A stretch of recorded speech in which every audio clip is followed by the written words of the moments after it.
tất cả các bạn, chào mừng các bạn đến với kênh móc len của Mimi Handmade. Hôm nay Mimi sẽ hướng dẫn cho các bạn móc một cái mẫu lót ly hình hoa nhài như thế này nha các bạn. Chúng ta có những cái cánh hoa xen kẽ với nhau rất là xinh xắn, và Mimi có hướng dẫn cho các bạn đủ loại luôn á, về cái phần sợi và cái phần len. Mình hy vọng là các bạn sẽ yêu thích cái mẫu này nha.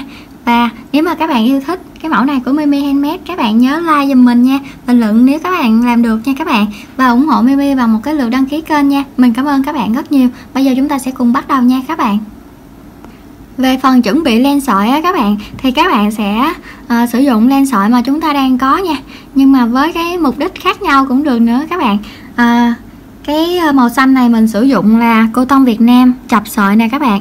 Và kim móc hôm nay mình sử dụng toàn bộ cái này sẽ là kim móc đầu số 4 hết nha. Kim móc 2 đầu 3, 4 và mình sẽ sử dụng đầu số 4 mình móc. Thì cô tông Việt Nam mình sẽ chập sợi để cho cái phần này nó dày lên đó các bạn. Thì cô tông Việt Nam này các bạn có thể là dùng để lót những cái ấm trà nóng, hoặc là những cái để lót nồi cơm á các bạn. Các bạn sẽ móc rộng ra nữa để vừa cái đường kính của cái dưới cái đáy nồi á, để chúng ta làm để lót nồi cơm nha. Mũi móc của chúng ta vừa đẹp vừa xinh nữa đúng không các bạn. Còn ở bên cái màu hồng á các bạn, thì mình sẽ sử dụng cái sợi dệt nè. Các bạn có thể là thay thế những cái sợi khác nha.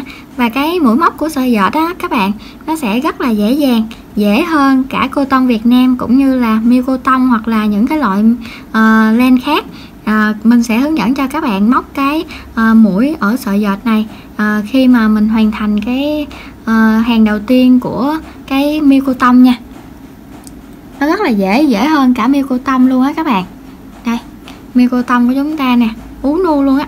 Thì cái này các bạn có thể là dùng để decor nhà cửa của các bạn ha, giúp cho cái bếp trà của chúng ta sẽ thêm xinh xắn hơn, cũng như là phòng ăn.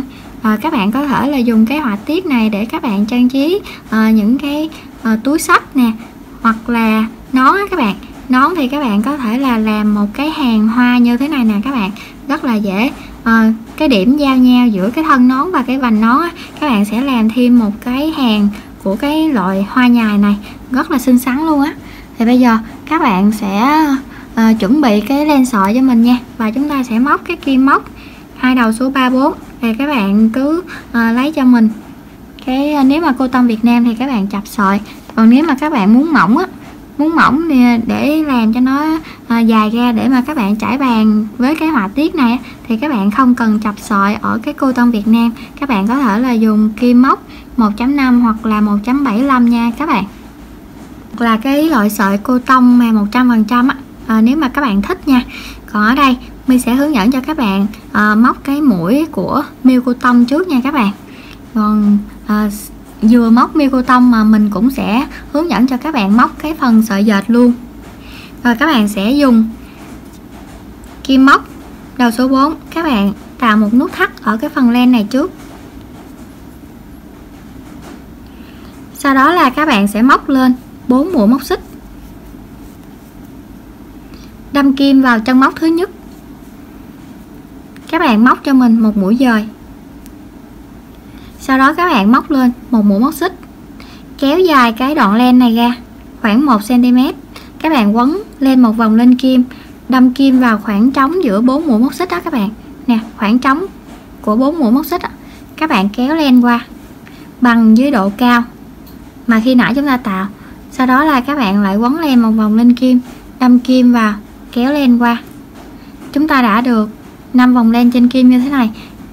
Rồi về phần sợi dệt đó các bạn sẽ chỉ dừng lại ở 5 vòng len trên kim như thế này thôi nha, 5 vòng len trên kim như thế này. Rồi bây giờ các bạn sẽ đợi mình làm thêm một vòng nữa ở miêu cô tông nha. Các bạn sẽ quấn lên một vòng lên kim, đâm kim vào cái khoảng trống đó, kéo len qua. Ta được 7 vòng len trên kim. Rồi cả sợi dệt và miêu cô tông và cô tông Việt Nam cùng lấy cái ngón giữa ở bên trái này các bạn sẽ kìm cái len này lại nè, kìm cái len này lại, lấy cái ngón cái nè, giữ chặt nó lại. Rồi các bạn kéo cái len này qua 7 vòng len trên kim luôn. Sau đó là các bạn đâm kim vào cái dây mà chúng ta đã giữ lại nè, đâm kim vào cái dây mà chúng ta đã giữ lại, kéo len qua Rồi bây giờ ta đã được 2 vòng len trên kim nè các bạn, chúng ta sẽ kéo len qua hết một lần luôn. Rồi bây giờ cả 3 cái loại len sợi của chúng ta đã hoàn thành cái mũi đầu tiên, một cái cánh hoa đầu tiên này các bạn. Cái phần sợi dệt đó thì chúng ta sẽ không có làm ú nu như thế này, các bạn sẽ làm mỏng hơn để cái hoa văn của chúng ta nó sẽ đẹp hơn nha các bạn. Tiếp theo các bạn sẽ móc lên cho mình một mũi móc xích, các bạn sẽ kéo cái phần len này lên nè các bạn. Khi mà sợi dệt á, các bạn sẽ làm có 5 vòng len thôi, còn cái phần len và cô tông Việt Nam chập lại á, thì các bạn sẽ làm tổng cộng là 7 vòng len cho mình nha. Rồi bây giờ các bạn sẽ quấn len một vòng lên kim, đâm kim vào cái khoảng trống này, các bạn kéo len qua và chúng ta sẽ giữ cái độ cao này. Chúng ta cũng sẽ quấn len một vòng lên kim, đâm kim, kéo len qua, sau đó là quấn len, đâm kim, kéo len qua. Rồi các bạn sẽ giữ nguyên như thế này nha. Tiếp tục các bạn sẽ quấn len một vòng lên kim, đâm kim vào khoảng trống của 4 mũi móc xích ở phía dưới này nè các bạn, kéo len lên như thế này. Sau đó là các bạn lại quấn len, đâm kim vào khoảng trống đó nữa, các bạn kéo cái len này qua. Rồi sau đó là các bạn được 4 vòng len ở phía dưới này, các bạn lại quấn len một vòng lên kim, đâm kim vào, kéo len qua. Rồi chúng ta đã được 6 vòng như thế này. Các bạn sẽ dùng cái ngón giữa bên trái, các bạn sẽ nẹp cái sợi len và cái ngón cái chúng ta sẽ giữ lại, và chúng ta sẽ kéo một lượt hết qua như thế này luôn, và chúng ta sẽ chốt mũi ở cái phần len mà chúng ta giữ lại nè các bạn. Rồi các bạn sẽ kéo cái len này qua và các bạn sẽ đưa nó lại gần nhau như thế này nè. Rồi các bạn sẽ kéo cái len qua như thế này, giống như là một mũi móc đơn á các bạn. Rồi bây giờ chúng ta đã có được 3 cái cánh hoa ú như thế này. Rồi cái phần sợi dệt á, thì nó sẽ mỏng hơn nha các bạn. Tiếp theo các bạn sẽ móc lên cho mình một mũi móc xích, các bạn lại đưa cái len này lên trên cao nè, rồi các bạn lại quấn len, đâm kim vào, kéo len qua, quấn len, đâm kim vào, kéo len qua. Sợi dệt là tới đây là xong nè, nó khỏe hơn đúng không các bạn. Rồi các bạn lại quấn len một vòng nữa, đâm kim, kéo len qua. Tiếp đó các bạn sẽ quấn len, đâm kim vào cái khoảng trống ở phía dưới này, kéo len qua nha các bạn. Sau đó là quấn len, đâm kim, tiếp tục quấn len, đâm kim, làm 3 lần như vậy á. Thì chúng ta lại lấy cái ngón giữa bên trái nè, chúng ta nẹp cái phần len này, cái ngón cái chúng ta đè vô, và chúng ta sẽ kéo cái phần len này qua hết ở phía bên này luôn đó. Rồi chúng ta sẽ chốt mũi vào cái phần len mà chúng ta đã chừa lại nè các bạn. Đây, cái sợi này nè. Rồi chúng ta sẽ kéo cái len này qua, và chúng ta dùng 2 cái ngón giữa này nè, đẩy cho nó sát vào nhau và kéo len qua như thế này, để cái mũi móc của chúng ta nó được chặt hơn á các bạn, nó đẹp hơn nha. Rồi bây giờ các bạn lại móc lên một mũi móc xích, kéo cái phần len này lên nữa nè, và chúng ta lại quấn len, đâm kim vào khoảng trống này, kéo bằng cái độ cao, quấn len, đâm kim, kéo len. Các bạn lại quấn len, đâm kim, kéo lên. Rồi sau đó các bạn lại quấn len, đâm kim vào cái khoảng trống nè. Chúng ta sẽ làm trong cái khoảng trống này là tổng cộng là 6 cái cánh hoa á các bạn. Ở đây mình được 3 cánh này nè, 1, 2, 3, đang ở cánh thứ 4 nè. Sau đó là các bạn lại quấn len, đâm kim, kéo len qua, quấn len, đâm kim, kéo len qua. Rồi ở phía dưới này là 6 thôi nè các bạn, ở trên là 7. Rồi các bạn sẽ giữ cái phần này, nẹp lại, và chúng ta sẽ kéo qua hết một lượt luôn. Sau đó là chúng ta đâm kim vào cái phần chúng ta chừa ra nè, kéo len qua. Rồi chúng ta dùng cái tay này nè, ốp sát vào nhau, kéo len qua, thực hiện một mũi tương tự như mũi móc đơn á các bạn. Rồi ở đây chúng ta đã được 4 cánh rồi. Các bạn sẽ móc lên một mũi móc xích, kéo cái phần len này lên, đâm kim vào, kéo len qua. Chúng ta sẽ làm tương tự như nãy giờ chúng ta làm á các bạn. Đó, giữ nguyên như thế này. 7 vòng len. Sau đó là các bạn lại quấn len đâm kim vào cái khoảng trống ở 4 mũi móc xích á.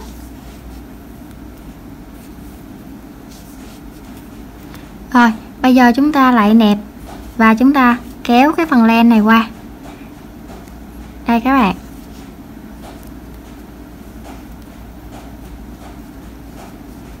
Bây giờ chúng ta đã được 5 cánh hoa rồi. Một cái cánh hoa cuối cùng, móc lên một mũi xích, kéo cái phần len này lên nè.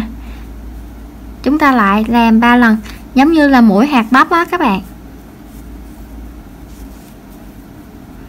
Giữ nguyên như thế này, quấn len đâm kim vào cái lỗ trống của những cánh hoa trước đó. Tiếp tục còn một vòng nữa ở chỗ này. Sau đó nè các bạn, chúng ta sẽ đâm kim vào trong cái chân móc này nè, cái chân móc bên đây này nha, để chúng ta kết thúc cái phần cánh hoa của chúng ta nè. Các bạn sẽ đâm kim vào đây nè, kéo len qua nha, như thế này. Sau đó các bạn lại quấn len đâm kim vào chân móc đó nữa, kéo len qua.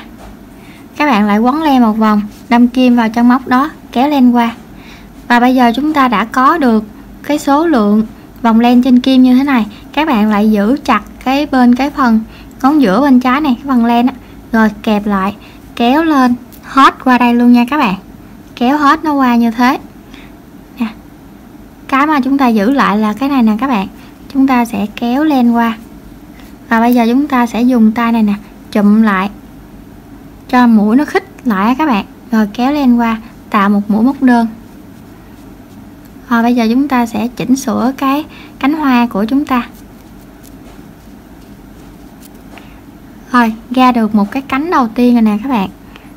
Cái chỗ này nè, nó nãy chúng ta đâm kim á, cái lỡ đụng á, cái nó không có đẹp mấy á. Rồi bây giờ chúng ta sẽ làm những cái cánh hoa còn lại. Tiếp theo các bạn móc lên hàng thứ hai, móc một mũi móc xích nè các bạn. Các bạn kéo cái phần len này lên và các bạn lại quấn len đâm kim vào cái chân móc này. Một vòng, 2 vòng, 3 vòng. Nhớ là sợi dệt là chỉ có 2 vòng thôi nha các bạn. Rồi bây giờ chúng ta sẽ kẹp cái phần len này, kéo qua và chúng ta lại đâm kim vào cái phần len mà chúng ta kẹp lại á, kéo qua và thực hiện một mũi móc đơn. Sau đó là các bạn móc lên một mũi móc xích. Rồi các bạn sẽ làm theo kiểu là 3232 cho mình nha. 3232. Sợi dệt cũng như thế luôn nha các bạn. Các bạn sẽ kéo lên như thế này. Các bạn sẽ quấn len một vòng lên kim, đâm kim vào, kéo len qua. Quấn len, đâm kim, kéo len. Quấn len, đâm kim, kéo len. Giữ nguyên như thế này. Sau đó là các bạn đâm kim vào cái chân móc ở phía dưới này nè. Ở đây là được một rồi nè. Chúng ta sẽ làm thêm một cái tương tự như thế ở phía dưới này. Rồi các bạn sẽ giữ nguyên những cái vòng len như thế này nha. Các bạn lại quấn len, đâm kim vào cái chân móc kế bên đó các bạn. Kéo len qua, quấn len, đâm kim, kéo len qua. Quấn len, đâm kim, kéo len qua. Rồi bây giờ chúng ta đã có được một số lượng len trên kim như thế này. Các bạn sẽ lấy cái ngón giữa, chúng ta lại giữ lại cái phần dây này, ngón cái đè xuống và chúng ta sẽ kéo cái phần len này qua tới bên đây luôn. Và chúng ta sẽ dùng cái kim móc đâm kim vào đây để chúng ta chốt lại nè. Kéo cái len này qua, rồi tạo một mũi móc đơn cho mình ở đây. Rồi chúng ta đã có được cái cánh hoa thứ hai ở đây, được 5 cánh rồi nè các bạn. Còn thiếu một cánh nữa, một lát nữa chúng ta sẽ lắp vào trong cái cánh đó nha.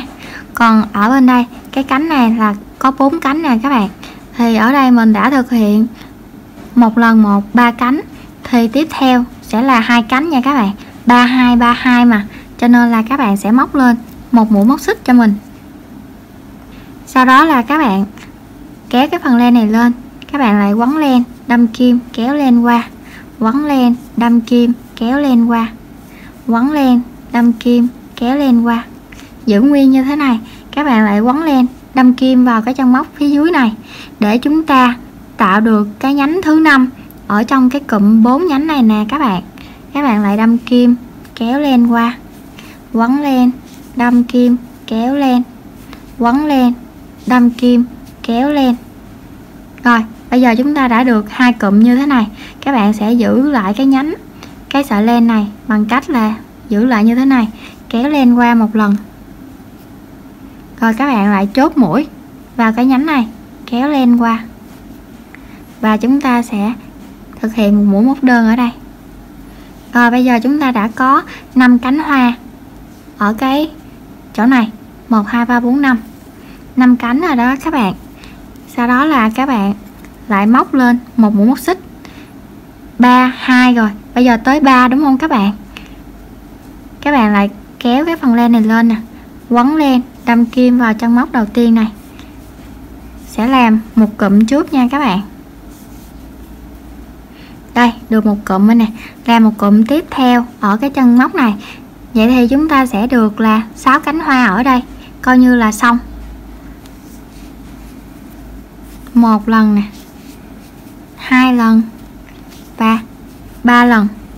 Tiếp theo bên đây, bên cái chân móc này kéo lên qua, quấn lên, đâm kim, kéo lên qua, quấn lên, đâm kim, kéo lên qua.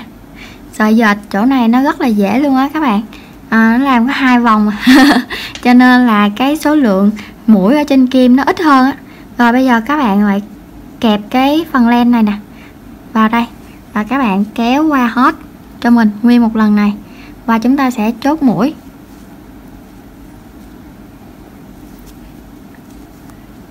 Rồi các bạn đè nó vô. Rồi ở đây chúng ta đã xong một cái hoa tiếp theo nè các bạn. Rồi cái này nè, một lát nữa cái mình kéo cái phần len này xuống phía dưới, hồi nữa mình chỉnh lại cho nó đẹp hơn. Rồi bây giờ chúng ta đã được xen kẽ nhau rồi nè các bạn. Ở đây là được 6 cánh nè, ở đây được 6 cánh. Rồi bây giờ chúng ta sẽ làm 2 cụm đúng không các bạn? Mới làm 3 cụm xong nè, giờ tới 2 cụm. Các bạn lại quấn len, đâm kim, làm một cái cụm này 5 vòng, thêm một vòng nữa. Rồi các bạn lại đâm kim vào cái chỗ này. Ở đây được 4 cánh rồi nè các bạn, mình cho thêm một cánh nữa là được 5 á. Rồi các bạn cứ để ý cho mình là các bạn sẽ dễ biết à. Rồi bây giờ chúng ta sẽ giữ cái phần len này, kéo cái phần len này qua hết luôn, và đâm kim vào cái phần len mà mình giữ lại, kéo lên qua, thực hiện một mũi móc đơn như thế này. Rồi bây giờ chúng ta ở đây được 5 cánh hoa nè. Chúng ta sẽ làm thêm một cánh nữa để cho nó xong cái phần này. Nếu mà làm thêm một cánh nữa cho nó xong á, thì chúng ta phải làm cái cánh bên đây để một lát nữa chúng ta hoàn thiện cái cánh bên đây. Như vậy thì bên đây sẽ là 3 cụm đúng không các bạn? Mới làm 2 cụm xong nè, 3 2 3 2. Giờ tới cụm thứ 3, cụm 3 hạt bắp á. Bây giờ các bạn kéo lên như thế này, đâm kim vào chân móc đầu tiên, rồi làm một cụm như thế này. Sau đó là quấn len, đâm kim vào cái chân móc này. Lúc mà chúng ta kéo len kỹ này các bạn, để thôi nó vướng cái phần len á, cái nó xấu cái mũi của chúng ta, giống như mi hồi nãy vướng cái nó không được đẹp á. Rồi các bạn lại quấn len nè, đâm kim vào cái chân thứ 3 bên đây nè các bạn. Bên đây là 3 vòng mà, cái lần này là 3 vòng, cho nên là chúng ta phải kéo qua hết như thế này. Và bây giờ chúng ta đã có được một cái số lượng len trên kim như thế này. Các bạn giữ chặt cái phần này và chúng ta kéo len qua hết một lần luôn. Chúng ta cũng sẽ chốt mũi lại. Đó, bây giờ chúng ta đã hoàn thành được cái cánh bên đây, 6 cánh này nè các bạn. Đó, xen kẽ nhau ha. Rồi bây giờ các bạn lại móc lên cho mình một mũi móc xích nè, kéo cái phần len này lên. Ở đây là mình còn cái họa tiết 2 cụm nè các bạn. Hồi nãy là 3 xong rồi đó, bây giờ là tới 2.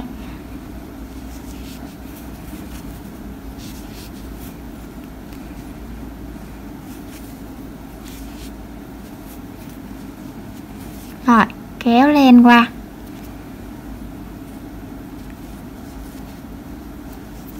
chốt mũi. Rồi bây giờ tới cụm 3 các bạn. Một móc xích, kéo len lên, quấn len, đâm kim, kéo len qua, quấn len, đâm kim, kéo len qua. Rồi chốt vô đây nữa là chúng ta sẽ được 6 cánh. 1 2 3 4 5 rồi nè các bạn. 6 cánh nè.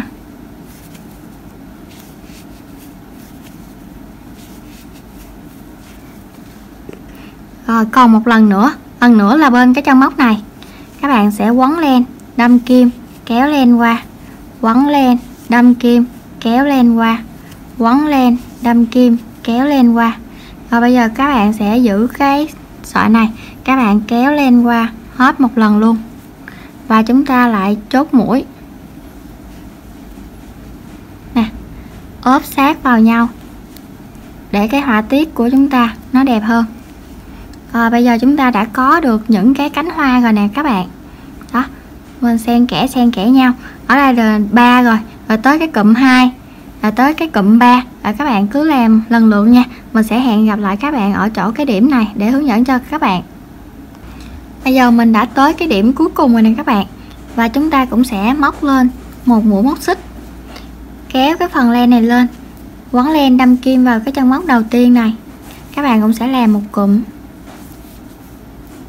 Tiếp theo quấn len, đâm kim vào cái ở phía dưới này để hoàn tất cái cụm 6 cánh. Được 5 cánh rồi đó các bạn nè, thêm một cánh này nữa là 6 nè. Đó, rồi bây giờ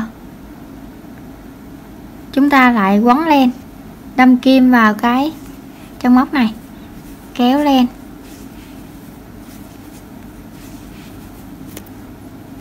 rồi các bạn lại đâm kim vào cái chân móc đầu tiên bên đây nè các bạn, kéo len, sau đó là quấn len, đâm kim vào chân móc này, kéo len, quấn len, đâm kim vào chân móc này, kéo len. Sợi dệt lúc nào cũng sẽ giảm một vòng so với cái len nha các bạn, so với len và cái cô tông Việt Nam á. Rồi bây giờ các bạn lại giữ cái phần len này nè, các bạn kéo len qua hết cho mình luôn. Đây, kéo len qua tới cái phần này và chúng ta sẽ chốt mũi lại bằng cái len mà chúng ta chừa lại nè các bạn. Kéo len này qua và thực hiện một mũi móc đơn. Rồi bây giờ chúng ta dỡ nó ra như thế này. Cái này có một cánh rồi nha các bạn. Đó, rồi bây giờ chúng ta đã hoàn thành xong cái hàng thứ hai nè các bạn. Chúng ta được những cái hoa xen kẽ lẫn nhau nè các bạn, 6 cánh hết luôn nè. Rồi bây giờ lên hàng thứ ba, hàng cuối cùng của cái phần đế ly nha các bạn. Còn nếu mà các bạn muốn nó to hơn là các bạn sẽ móc nhiều vòng hơn nữa. Như cái chỗ này nè các bạn để cái phần này nè nó vừa in luôn á. Đó, cái phần này là nó vừa in luôn nè, rất là đẹp luôn ha. Nếu mà chúng ta làm hàng nữa thì nó sẽ rộng ra thêm cỡ nhiêu đây thì cũng ok á các bạn. Và bây giờ các bạn móc lên một mũi móc xích, chúng ta sẽ làm hàng thứ ba. Các bạn cũng sẽ kéo cái phần len này lên nè, các bạn quấn len một vòng, đâm kim, lại tạo một cái cụm đầu tiên ở hàng thứ ba này. Cái cụm đầu tiên lúc nào cũng có một mình lẻ loi á các bạn. Rồi bây giờ các bạn lại nẹp cái phần này, kéo len qua và chúng ta làm một cái mũi đầu tiên như thế này. Đó, được một cánh ở phía đây rồi nè. Các bạn lại móc lên một móc xích, kéo cái phần len này lên, đâm kim vào cái chân móc này. Rồi lại làm 32 đến cuối hàng nha các bạn. Đó, một cụm mình nè, quấn len, đâm kim vào phía dưới này. Thì các bạn cứ nhìn nè, cái chỗ này là được 5 cánh rồi. Bây giờ cái hàng 3 này nó sẽ lắp đầy cái hàng này là được 6 cánh nè. Đó, bây giờ chúng ta sẽ đâm kim, kéo len. Đó, bây giờ là các bạn đã thấy là nó đã đủ 6 cánh rồi đó. Bây giờ khi mà bên đây đủ 6 cánh thì phải lắp bên đây, để một lát nữa bên đây sẽ đủ 6 cánh thì các bạn cũng sẽ đâm kim vào bên đây mới có 3 nè các bạn. Cứ hiểu nôm na là như thế nha. mình sẽ làm cái cánh nào đó cho hoàn thành, rồi mình sẽ làm cái cánh tiếp theo, cho nên mình sẽ đâm kim vào cái chân móc kế tiếp. Các bạn kéo len lên như thế này. Rồi bây giờ chúng ta đã có một cái số lượng len nhanh kim như thế này. Các bạn sẽ giữ cái sợi này nha, kéo len qua một lần luôn nè, kéo len qua một lần, và chúng ta lại đâm kim vào cái chân móc này, kéo len qua và ốm nó vào nhau, ốm nó vào nhau và thực hiện một mũi móc đơn để cái khoảng cách của nó không có quá xa. Các bạn ốm vào như vậy mà chỗ này nó còn to nữa nè, cho nên là các bạn kỹ ha. Rồi bây giờ các bạn móc lên một mũi móc xích. Bây giờ tới cái cụm 2 đúng không các bạn? Cái cụm 2 là chúng ta sẽ đâm kim vào cái chân móc này, chân móc đầu tiên này và cái chân móc này, để tạo thêm một cánh nữa cho bên đây. Bên đây sẽ được 5. Rồi tiếp theo là cái cụm 3, thì cái cụm 3 sẽ đâm kim vào cái chân móc đầu tiên, rồi đâm kim vào cái chân móc này nữa, phải là chốt lại là 6 đúng không các bạn? 6 thì chúng ta sẽ làm thêm bên đây nè. Rồi bây giờ cái cụm 2 thì chúng ta sẽ đâm kim vào chân móc đầu tiên, kéo len, đâm kim, kéo len, đâm kim, kéo len, rồi kéo len vô đây để chốt thêm một cánh. Giữ chặt cái sợi dây này, kéo len qua và chốt mũi vào cái sợi dây ta giữ, kéo len, chốt lại. Rồi ở đây ta được 5 cánh rồi. Bây giờ tới cái cụm 3. Cụm 3 thì các bạn lại móc lên một móc xích, quấn len, đâm kim vào chân móc đầu tiên, sau đó lại quấn len, đâm kim vào chân móc ở phía dưới này để tạo 6, đủ 6 cánh đó các bạn. Đó, đâm kim như vậy là ở đây nó đã đủ rồi nè, 1 2 3 4 5 6. Rồi bây giờ khi mà đủ 6 cánh rồi phải lập tức mình móc thêm một cánh ở phía bên đây, quấn len, đâm kim, kéo len nè. Và các bạn cứ làm cho cái tay nó thoải mái luôn nha. Rồi giữ cái phần len này, kéo qua hết luôn, kéo qua tới bên dãy bên đây đó.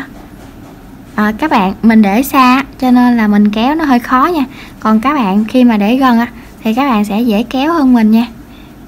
Rồi bây giờ các bạn sẽ làm tiếp cái cụm 2 đúng không các bạn? Mới cái cụm 3 xong nè, thì các bạn sẽ làm cụm 2 xong rồi làm tới cụm 3, 3 2 3 2 3 2 liên tục tới cái chỗ này đi, rồi mình sẽ hướng dẫn cho các bạn chốt hàng nha. Mình đã móc đến gần cái điểm cuối cùng rồi nè các bạn. Ở mặt sau của chúng ta nè, nó cũng rất là đẹp luôn á các bạn. Hai mặt chúng ta đều sử dụng được nha. Và các bạn móc lên một móc xích nè, kéo len lên, lại đâm kim vào chân móc thứ nhất này. Các bạn lại làm một cụm trước cho mình. Hồi nãy là mình xong cái cụm 3 rồi. Bây giờ chúng ta sẽ chốt ở đây một cái cụm 2 nè. Rồi giữ lại cái chỗ này, kéo len qua. Cái dây của ta giữ lại nè các bạn, kéo len, kéo len qua. Rồi bây giờ ở đây đã được 5 cánh rồi. Các bạn móc lên một móc xích, đâm kim, lại làm một cụm ở đầu tiên này. Xong cái cụm này cho đủ 6 nè các bạn, quấn len, đâm kim vào cái cụm này.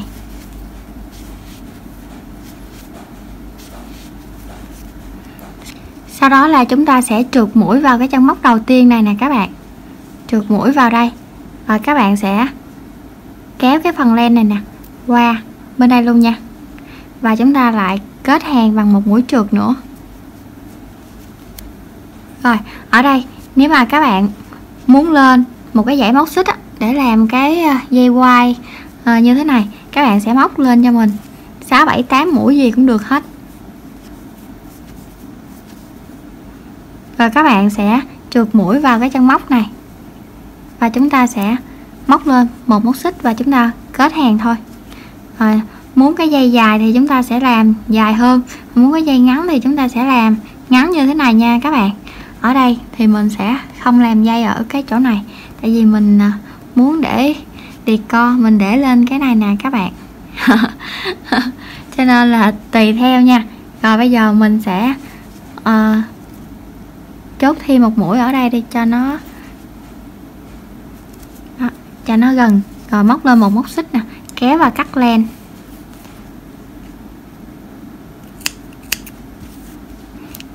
Nói chung là tùy nha các bạn, ở đây mình làm 3 cái dây rồi cho nên là mình làm cái dây bên đây mình muốn làm trơn á. Rồi còn dư một ít thời gian mình sẽ điểm qua cái phần sợi dệt để cho các bạn ổn hơn ha. Và bây giờ mình để nó ở bên đây đi, thành quả của chúng ta. Rồi các bạn, cái phần sợi dệt nè các bạn, các bạn cũng sẽ móc lên 4 mũi móc xích, 1 2 3 4. Rồi mình làm nhanh cái chỗ này nha các bạn, đâm kim vào đây, rồi các bạn kéo len qua, tạo một mũi trượt, móc lên một móc xích, kéo cái phần len này lên cao, đâm kim vào cái khoảng trống của 4 cái mũi móc xích này. Các bạn kéo lên được 3 vòng len trên kim, quấn len, đâm kim, kéo len qua được 5 vòng len. Rồi các bạn sẽ giữ cái dây len bên đây nè, các bạn kéo qua luôn và chúng ta sẽ chốt lại như thế này, giống như hệt như cái phần len đó các bạn, nhưng mà cái mũi của chúng ta nó dài hơn và nó ốm hơn nè. Rồi các bạn móc lên một mũi móc xích ha, rồi các bạn lại đưa cái phần len này lên, đâm kim vào đây một lần nè, đâm kim lần thứ hai nè, rồi giữ nguyên như thế này, quấn len, đâm kim vào cái chân móc ở phía dưới này, kéo len lên, kéo len một lần nữa. Rồi bây giờ chúng ta giữ nguyên như thế này nha các bạn, nẹp cái phần dây bên đây, kéo len qua hết bên chỗ này và chúng ta sẽ chốt lại. Đó, bây giờ chúng ta đã được 3 cánh như thế này.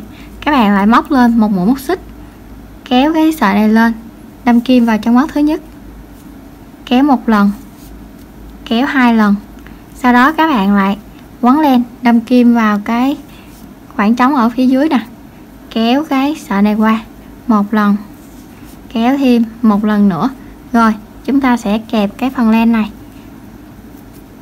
rồi các bạn lại trượt vô đây, kéo len và tạo một mũi móc đơn.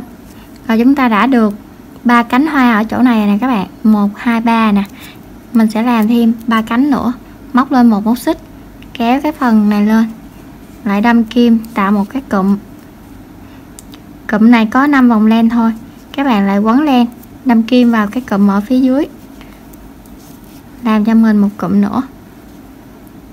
Ở dưới thì 4 vòng len nè các bạn.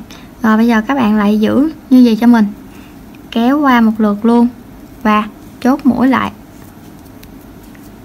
Rồi chúng ta đã có 5 nhánh như thế này, 5 cánh, móc lên một móc xích, đâm kim, kéo cái phần sợi này lên cao, đâm kim vào, tạo một cái cụm đầu tiên, giữ nguyên, các bạn lại quấn len. Nãy mới có 4 các bạn, đây là cái cánh thứ 5 ở chỗ cái phần này. Rồi như vậy thôi nè các bạn, rồi các bạn giữ như vậy ha, kéo len. Rồi bây giờ cái cánh cuối cùng là cánh ta chốt mũi nè các bạn, chốt mũi ở cái hoa thứ nhất, kéo cái phần sợi này lên cao, lại làm một cụm trước, giữ nguyên như thế. Rồi các bạn xuống đây, các bạn lại giữ nguyên như thế, rồi các bạn lại đâm kim vào chỗ cái mũi này nè các bạn, cái mũi này nha, chứ không phải cái mũi này nha, đâm kim vào đây nè, kéo cái phần len này qua, sau đó quấn len, đâm kim thêm một lần nữa, kéo cái phần len này qua. Rồi ta được bao nhiêu cái vòng len trên kim nè, chúng ta sẽ giữ cái phần này và kéo qua hết một lượt luôn. Đó, kéo qua hết một lượt và cái phần mà chúng ta giữ nó còn nhô lên nè các bạn, kéo len qua và một mũi móc đơn. Rồi ở đây chúng ta đã hình thành được một cái cánh đầu tiên rồi nè, giống như ở đây. Một lát nữa lên hàng thứ hai, hàng thứ ba là nó sẽ đẹp như thế rồi các bạn. Rồi lên hàng thứ hai, các bạn sẽ kéo cái phần này lên nè,